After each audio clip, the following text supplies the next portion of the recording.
साथियों नमस्कार। स्वागत है आप सभी का आप सबके अपने चैनल द साइंस टॉप में। आज हम द साइंस टॉप में अपनी पैट सीरीज के 5th मॉक टेस्ट का अवलोकन करेंगे। इसमें फिर से वही 40 क्वेश्चन है। जैसे आपके लाइक्स और कमेंट्स बढ़ते जाएंगे हम इनकी संख्या को बढ़ाते जाएंगे, ठीक है। और बिल्कुल ये जो भी क्वेश्चन है ये सारे क्वेश्चन किसी न किसी एग्जाम में पूछे गए, उन्हीं को मैंने इंक्लूड किया है और टोटली ये पैट का जो सिलेबस है उसी पे बेस्ड है, ठीक है। आइए स्टार्ट करते हैं। पहला क्वेश्चन हमारे कह रहा है मीमांसा या पूर्व मीमांसा दर्शन के प्रतिपादक हैं, मतलब मीमांसा या पूर्व मीमांसा जो दर्शन था उसके प्रतिपादक कौन थे। ऑप्शन हमारे पास है ए बद्रायण, बी कपिल, सी जैमिनी और डी गौतम। जो मीमांसा दर्शन था इसके जो प्रतिपादक हैं वो कौन थे आपके महर्षि जैमिनी, जैमिनी कह सकते हैं, ठीक। चलिए अगला हम क्वेश्चन देखते हैं। ऋग्वेद का कौन सा मंडल पूर्णतः सोम को समर्पित है, मतलब ऋग्वेद का कौन सा मंडल है जो पूर्णतः देवता सोम को समर्पित है। ऑप्शंस हमारे पास है ए 7वां मंडल, बी 8वां मंडल, डी 9वां मंडल, सी 9वां मंडल और डी 10वां मंडल। तो आपको पता होगा कि जो आपका ऋग्वेद का 7वां मंडल है, जो ऋग्वेद का जो 9वां मंडल है वो देवता किसको समर्पित है, आपका सोम को समर्पित है। किसको समर्पित है, देवता सोम को समर्पित है। और जो 7वां मंडल है उसमें आपके दशराज युद्ध का किसका उल्लेख होता है, दशराज। ये भी क्वेश्चन पूछा है कि दशराज युद्ध का उल्लेख किसमें, किस मंडल में, क्या बोलेंगे आप, 7वें मंडल में। और जो आपका 10वां मंडल है इसी के पुरुष सूक्त में, किसमें, आपके पुरुष सूक्त में, इसी के आपका पुरुष सूक्त में जो चारों वर्णों की, चतुर्वर्ण की बात की जाती है, ब्राह्मण क्षत्रिय वैश्य शूद्र, उसमें चतुर्वर्णों की बात की गई है। 3 क्वेश्चन आपको याद होने चाहिए, ठीक है। कि 7वां मंडल दशराज युद्ध है, 9वें मंडल में आपका पूर्णतः देवता जो सोम है उनको समर्पित है, और 10वें मंडल में क्या आपका है, पुरुष सूक्त की बात की गई है जिसमें आपके चारों वर्णों की बात की जाती है। अगला हम क्वेश्चन देखते हैं कि महात्मा बुद्ध को किस स्थान पर महापरिनिर्वाण प्राप्त हुआ था। महात्मा बुद्ध से उनकी मृत्यु कहाँ हुई थी या उनको महापरिनिर्वाण कहाँ प्राप्त हुआ था। ऑप्शन हमारे पास है ए कपिल वस्तु, बी कुशीनगर, डी पावा, सी पावा और डी कुंडग्राम। तो इसका सही ऑप्शन है कुशीनगर, क्योंकि महात्मा बुद्ध जी को जो महापरिनिर्वाण प्राप्त हुआ था कुशीनारा में, जिसका इसमें नया नाम क्या है, कुशीनगर। कहाँ प्राप्त हुआ था आपका, कुशीनारा में, जो कि मल्लों की क्या थी, राजधानी थी। अगला हम क्वेश्चन देखते हैं। चलिए बढ़ते अगले क्वेश्चन की तरफ। किस बौद्ध शासक ने बौद्धों के लिए विख्यात विक्रमशिला विश्वविद्यालय की स्थापना की थी। ऑप्शन हमारे पास ए महिपाल, बी धर्मपाल, सी अशोक और डी देवपाल। आपको पता होगा जो आपका विक्रमशिला विश्वविद्यालय कहाँ है, आपका भागलपुर में है। कहाँ है आपका, भागलपुर बिहार में, ठीक है। और इसकी जो स्थापना की थी वो की थी आपके धर्मपाल ने। किसने की थी, धर्मपाल जी ने इसकी स्थापना की थी, ठीक है। चलिए अगला हम क्वेश्चन देखते हैं। पृथ्वीराज रासो को किसने लिखा था, मतलब इसके लेखक कौन है। ऑप्शन हमारे पास ए जयदेव, बी जगणिक, सी चंद्र बरदाई और डी भवभूति। आपको पता होगा पृथ्वीराज रासो में महाराज पृथ्वीराज चौहान के बारे में बात की गई है, उनकी और उनकी पत्नी संयुक्ता के बारे में। और इसके जो लेखक है कौन है, आपके चंद्र बरदाई। चलिए हम अगला क्वेश्चन देखते हैं। अगला क्वेश्चन हमारे कह रहा है कि 1857 में अंग्रेजी साम्राज्य के विरुद्ध पंजाब के में किसने सशस्त्र विद्रोह किया था, ठीक है। तो ऑप्शन हमारे पास नामधारी सिखों ने, बी अकाली सिखों ने, सी सैनिकों ने, डी निरंकारी सिखों ने, ठीक है। तो इसका सही ऑप्शन हमारा हो जाएगा नामधारी सिखों ने। जो नामधारी सिख है इन्हीं को हम हुका भी कहते थे। क्या कहते थे हम, हुका। तो आपने पढ़ा होगा हुका विद्रोह, ठीक है। तो जो नामधारी सिख थे उन्हीं को हम हुका लोग भी कहते हैं, ये हुका संप्रदाय भी कहते हैं, ठीक है। इनको याद रखिएगा। तो किसने किया था आपका पंजाब में सशस्त्र विद्रोह, नामधारी सिखों ने, या कह सकते हैं हुका विद्रोह। चलिए हम बढ़ते अगले क्वेश्चन की तरफ। वह कौन सा भारतीय था जो ब्रिटिश संसद के लिए निर्वाचित हुआ था, ठीक है। ऑप्शन हमारे पास ए महात्मा गांधी, बी फिरोज शाह मेहता, सी गोपाल कृष्ण गोखले और डी दादा भाई नौरोजी। तो इसका सही ऑप्शन हमारा क्या हो जाएगा, दादा भाई नौरोजी। जो दादा भाई नौरोजी साहब थे वही आपके ब्रिटिश में एमपी नियुक्त हुए थे। इसको भी आप याद रखेंगे, ठीक है। चलिए हम बढ़ते हैं अपने अगले क्वेश्चन की तरफ। अगला क्वेश्चन हमारे कह रहा है कि धर्म सभा के संस्थापक कौन थे। ऑप्शन हमारे पास ए राधाकांत देव, बी दयानंद सरस्वती, सी विवेकानंद, डी केशव चंद्र सेन। तो इसका सही ऑप्शन हमारे क्या है, राधाकांत देव। जो धर्म सभा थी या धर्म सभा के संस्थापक जो थे वो आपके राधाकांत देव जी थे। चलिए हम बढ़ते अगले क्वेश्चन की तरफ कि सत्यार्थ प्रकाश पुस्तक के लेखक कौन थे। ऑप्शन हमारे पास है जयदेव, बी कालिदास, सी दयानंद सरस्वती और डी ज्योतिबा फुले।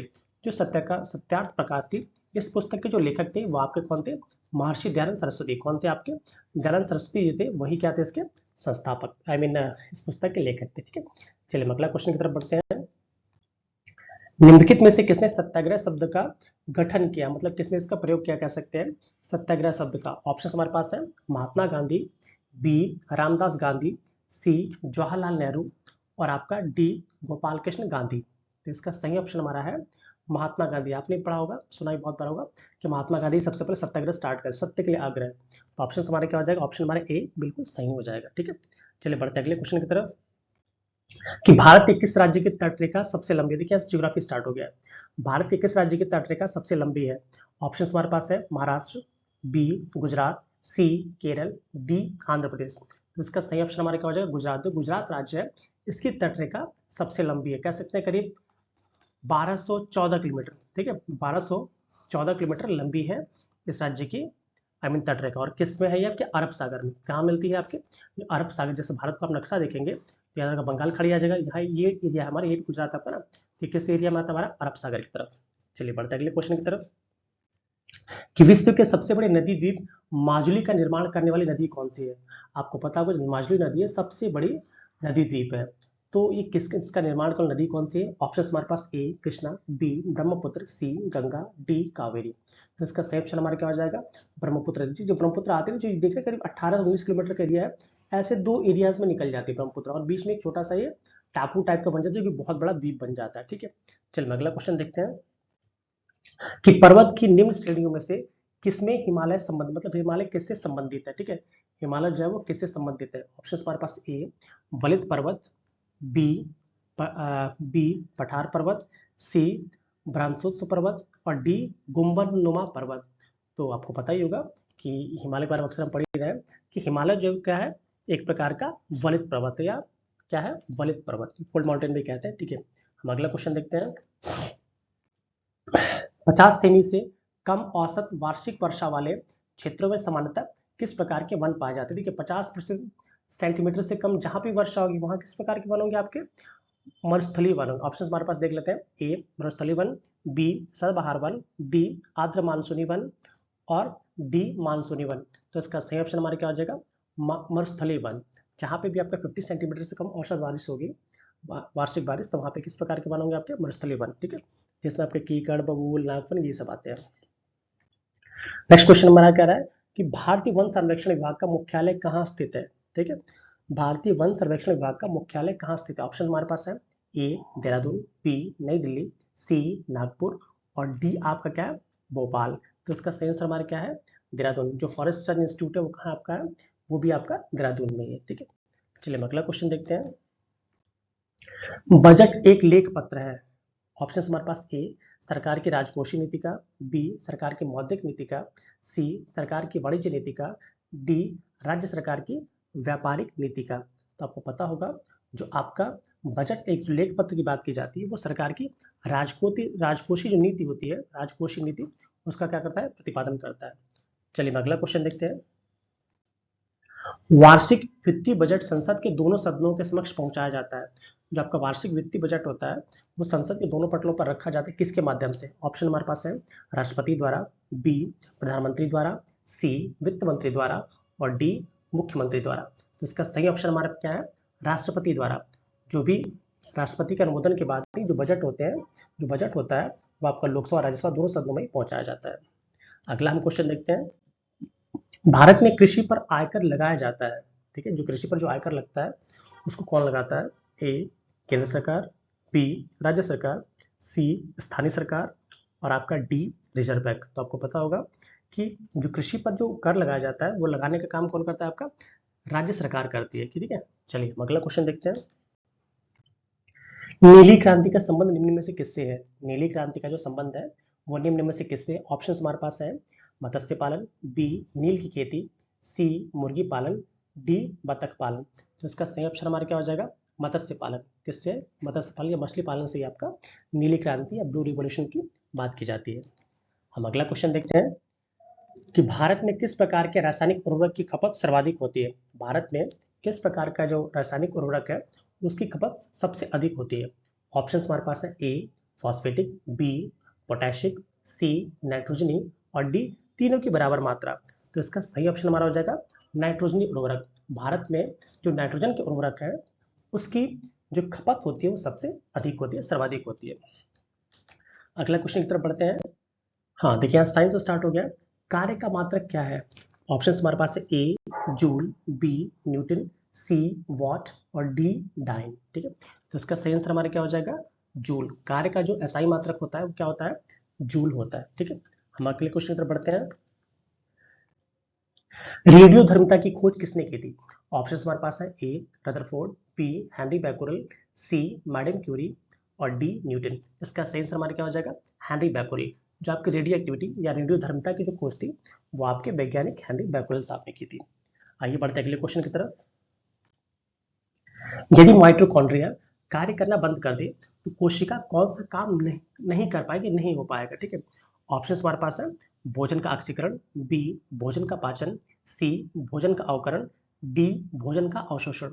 इसका सही आंसर हमारा क्या आ जाएगा कि जो भोजन का जो ऑक्सीडेशन है या ऑक्सीकरण है वो नहीं हो पाएगा और भोजन फिर से पाचन मतलब ऑक्सीकरण ही कह सकते हैं कि मेनली जैसे ही माइटोकॉन्ड्रिया वर्क करना की वर्किंग बंद हो जाएगी तो भोजन का ऑक्सीकरण नहीं हो पाएगा। ठीक, चलिए हम अगला क्वेश्चन देखते हैं। पारिस्थितिकी शब्द को सर्वप्रथम परिभाषित करने का श्रेय किसे जाता है? ऑप्शन हमारे पास है ए रॉबर्ट ब्राउन को, ठीक है, रॉबर्ट ब्राउन की कोई दिक्कत नहीं है, बी रेटर को, सी अरस्तु को, डी लेमार्क को। तो जो पारिस्थितिक शब्द है इसको सबसे पहले कॉइन करने का जो श्रेय जाता है किसको जाता है? आपका रेटर साहब को। किसको? रेटर को। आइए हम अगला क्वेश्चन देखते हैं। चारण आहार श्रृंखला में आहार तल में जीव, जैसे मान लीजिए कहते हैं ना आहार, ये श्रृंखला अगर हम बना रहे हैं फूडवे की बात करते हैं तो वही सबसे नीचे या सबसे पहले कौन आएगा हमारा? वो आएंगे उत्पादक, आई मीन प्लांट्स। ठीक है, ऑप्शन हमारे क्या है? आई मीन ऑप्शन देख लेते हैं। ए शाकाहारी, बी उत्पादक, डी मांसाहारी, सी मांसाहारी और डी अपघटक। इसका सही आंसर हमारा क्या हो जाएगा? बी उत्पादक। चलिए बढ़ते अगले क्वेश्चन की तरफ। हिंदी स्टार्ट हो गई है। जो खाने योग्य नहीं हो के लिए एक शब्द है। ए अखाद्य, बी अनुचित, सी सड़ा, डी अनपका। तो इसका सही उत्तर हमारा क्या है? अखाद्य, जो खाने योग्य ना हो। अगला क्वेश्चन देखते हैं। निम्न में से कौन सा शब्द तत्सम, हमें बताना है इसमें तत्सम शब्द कौन है। ऑप्शन हमारे पास है ए आलस्य, बी आज, डी आग सॉरी सी आग और डी आसरा। आपको पता होगा इसमें आलस्य जो है वो तत्सम शब्द है क्योंकि जो आज है इसका आद्य होता है, आग का अग्नि होता है और आसरा का आश्रय होता है। ठीक, या आश्रय होता है। चलिए अगला क्वेश्चन देखते हैं। कालिंदी शब्द का पर्यायवाची है, जो कालिंदी शब्द का पर्यायवाची क्या है, किसकी पर्यायवाची है? ए चंबल, बी नारायणी, डी यमुना, सी यमुना और डी गंगा। तो इसका सही आंसर हमारा क्या हो जाएगा? कालिंदी जो है वो यमुना नदी का पर्यायवाची है। अगला हम देखते हैं वर्णमाला में। ठीक है, वर्णमाला में स्पर्श व्यंजनों की संख्या कितनी है? ऑप्शन हमारे पास है ए 25, बी 13, सी 35 और डी 20। तो इसका सही ऑप्शन हमारा क्या हो जाएगा? ए 25। चलिए बढ़ते अगले क्वेश्चन की तरफ। द्विगु समास का उदाहरण है, मतलब इसमें द्विगु समास का कौन सा उदाहरण है? ऑप्शन हमारे पास है ए माता पिता द्वंद्व का है, बी यथाशक्ति, सी नवग्रह, डी आपका पीताम्बर। तो इसमें जो नवग्रह जो संख्या बता रहा है वो हमारे क्या हो जाएगा? द्विगु समास हो जाएगा और बी ये क्या? अव्ययीभाव समास है। ठीक है, और ये बहुब्रीहि समास हो जाएगा नीचे वाला। ठीक है, तो ऑप्शन हमारे पास क्या हो जाएगा? ऑप्शन सी बिल्कुल सही। ठीक है, चलिए अगला क्वेश्चन देखते हैं। अंतर्राष्ट्रीय पृथ्वी दिवस कब मनाया जाता है? जो अंतर्राष्ट्रीय पृथ्वी दिवस है वो कब मनाया जाता है? ऑप्शन हमारे पास है ए 22 अप्रैल, बी 7 अप्रैल, सी 8 मार्च और डी 28 फरवरी। तो जो ऑप्शन हमारा है कह सकते हैं कि ए 22 अप्रैल वो बिल्कुल सही है क्योंकि इसी दिन पृथ्वी दिवस मनाया जाता है। आइए हम अगला क्वेश्चन देखते हैं। भारत के राष्ट्रीय संवत के रूप में किस संवत को मान्यता प्रदान की गई है? ठीक है, ऑप्शन हमारे पास है ए विक्रम संवत, बी शक संवत, ग्रेगोरियन संवत और डी हिजरी संवत। तो इसका सही आंसर हमारा क्या हो जाएगा? शक संवत। हमारे यहाँ जो शक संवत है उसी को ही मान्यता प्रदान की गई है। ठीक है, जो कि भारत सरकार ने 1957 से इसको मान्यता प्रदान कर रखी है। अगला हम देखते हैं शक संवत पर आधारित राष्ट्रीय पंचांग का प्रथम मास क्या होता है? ठीक है, जो शक संवत होता है इस पर जो इसके आधार पर जो पहला मास होता है कौन सा होता है? ऑप्शन हमारे पास है ए फाल्गुन, बी माघ, सी पौष और डी चैत्र। आपको पता होगा जैसे चैत्र आई मीन अप्रैल वाला वो नवरात्र स्टार्ट होता है तो वो भी क्या होता है? वो वहीं से हमारा पहला हिंदू पंचांग कह सकते हैं या शक संवत पंचांग कह सकते हैं, वहीं से चैत्र स्टार्ट होता है। पहला मंथ क्या हो जाएगा, चैत। अगला हम देखते हैं भारत का प्रथम गवर्नर जनरल कौन था। ऑप्शन हमारे पास A Lord William Bentinck, B Lord Curzon, C Lord Canning और डी लॉर्ड माउंटबेटन। तो इसका सही आंसर हमारा क्या हो जाएगा, लॉर्ड विलियम बेंटिंग, क्योंकि इन्होंने जो 1833 का जो चार्टर एक्ट था उसी के थ्रू लॉर्ड विलियम बेंटिंग जो कि उस समय भारत के गवर्नर थे, उनको भारत का गवर्नर जनरल बना दिया गया था। अगला हम क्वेश्चन देखते हैं कि आधुनिक ओलंपिक खेलों का आयोजन करने वाला प्रथम देश कौन था। जो ओलंपिक खेल आप देख रहे हैं इसका आयोजन करने वाला प्रथम देश कौन था। ऑप्शन हमारे पास है ए यूनान, बी चीन, सी जापान और डी रूस। इसका सही आंसर हमारा क्या हो जाएगा, ऑप्शन ए यूनान, बिल्कुल सही है। अगला क्वेश्चन देख रहे हैं भारत का प्रथम परमाणु पनडुब्बी कौन सा था। मतलब भारत की जो प्रथम परमाणु पनडुब्बी थी उसका क्या नाम था। ऑप्शन हमारे पास है ए आईएनएस चक्र, बी आईएनएस विराट, सी आईएनएस रक्षक, डी आईएनएस विष्णु। इसका सही आंसर हमारा क्या है, आईएनएस चक्र ही हमारा भारत का प्रथम परमाणु पनडुब्बी है।